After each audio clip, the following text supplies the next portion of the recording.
What's going on, ladies and gents? Welcome back to Action Sunday, and I'm going to continue a little trend of some Bruce Willis action gems for the next week or two.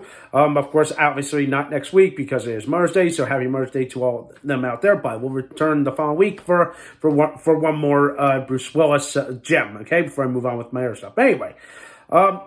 This week I wanted to talk about The Fifth Element. I know it's not really much of a gem, but I wanted to talk about it because I've seen this movie more times than I can imagine, and it always brings a smile to my face because it's so entertaining. It's full of excitement and so full of laughs.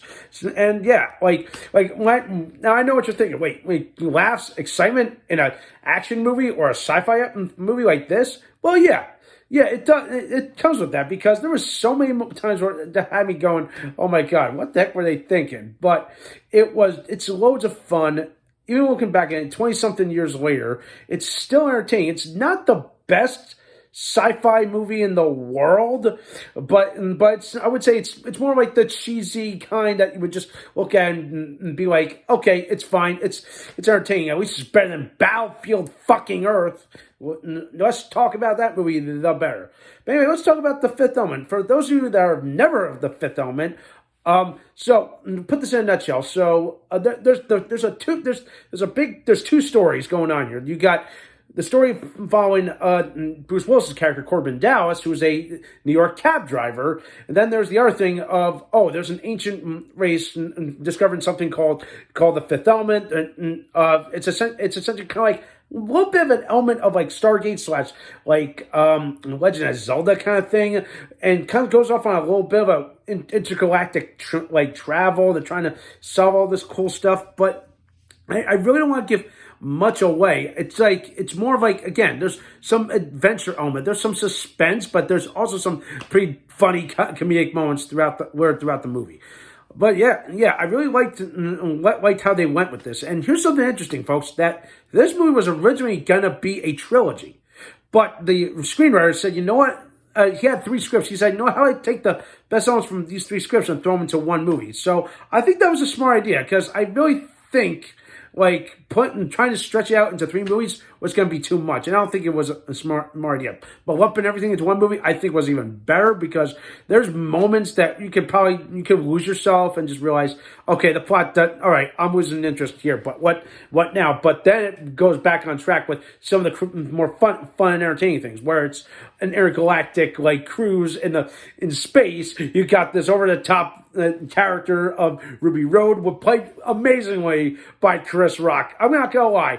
Chris Tucker. Chris Tucker steals this fucking movie for me because he was just so damn entertaining and so funny just to watch him play this character, a cross-dressing drag character. It's perfect. It just makes me laugh. It's like oh, we just saw this guy in Rush Hour. Now here he is as yet another loudmouth, but now he's just a cross-dressing intergalactic. Oh my God, what the hell's going on here?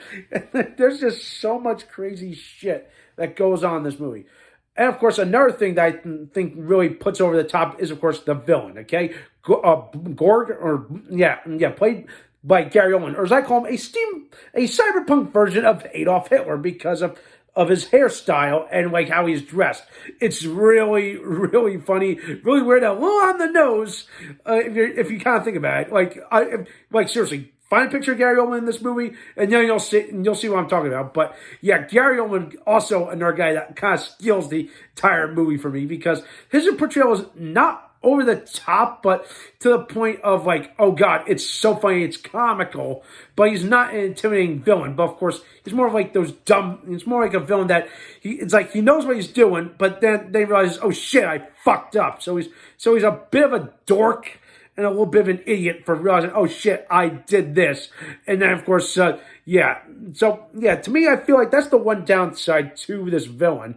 I'm like, okay, so he's got a pitfall, but then again, focus is more on Corbin Dallas's journey with Lilu, who's Mila Jovovich's character, which, by the way, she was fantastic, okay? Even looking back at it, even though she was just breaking out, you could tell that her career was just taking off. Even though her dialogue was only to certain noises, very few lines of speech, it was still very damn entertaining.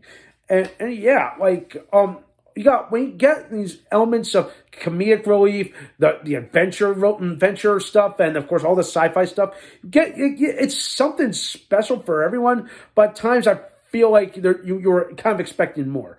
But it's still a fine movie. I find myself coming back to it just to get a laugh, or just to say, this is pretty neat. Like it's a pretty cool. It's like that intergalactic cyberpunk adventure that I really think that people should give more of a chance on, because this was a really entertaining movie. All right, so yeah, give this movie a watch, okay? Because it's really fun and entertaining.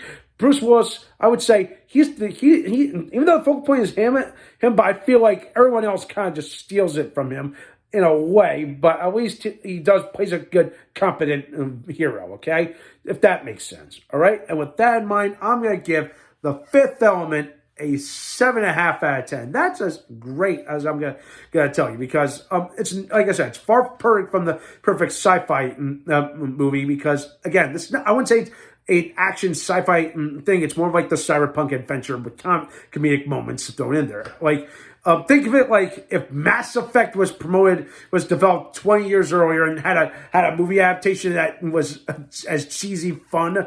This is what it would be like. Okay, just keep that in mind. But even if it's just to kill some time, I think you would really enjoy it, because this truly is something of Bruce Willis's filmography that I think you would get and think any sci-fi fan would enjoy. All right, so that does it for this week. Thumbs up the video, subscribe to my channel, and stay tuned for some more awesome and exciting videos.